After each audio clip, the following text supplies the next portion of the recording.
Hi there.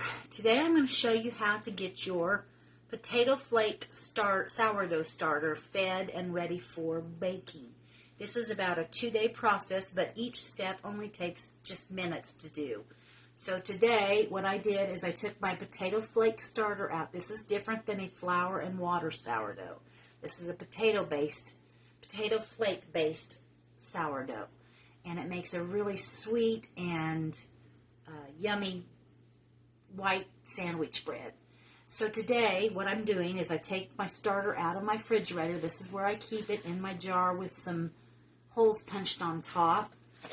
So all I'm going to do today is mix that up a little bit, and I'm going to take out enough to make my starter. I want about a cup of starter in my jar to start with. So I'm going to take a little bit out.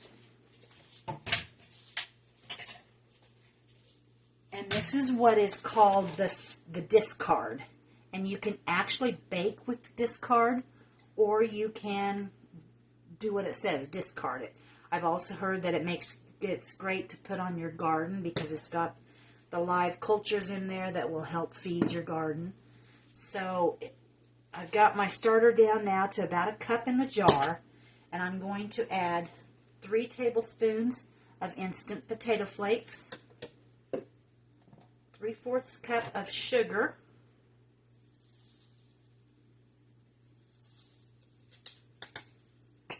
and 1 cup of warm water. And I usually use my digital thermometer to make sure that my water is at the correct temperature. I like it to be between 100 and 115. And mine is at 106, so that's fine. I'm just going to pour that water in there. And then I'm going to mix it up.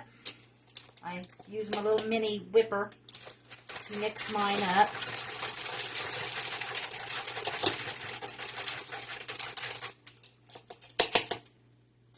And now this jar is just going to sit on my counter for 8 to 12 hours. Sometimes I'll do it at night and just let it sit all night. Sometimes I do it in the morning. But as long as it sits for 8 to 12 hours, you'll be ready to bake with it. It's going to start foaming up, and that's because what we added to the original starter has fed the starter now.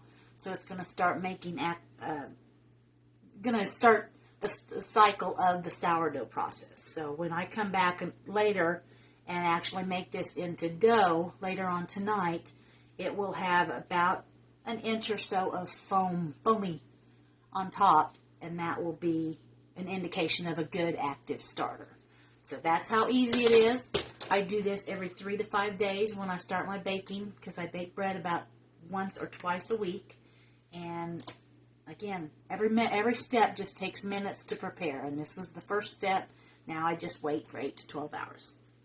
Hope you enjoyed that, and I'll show you the rest of the steps as I do them.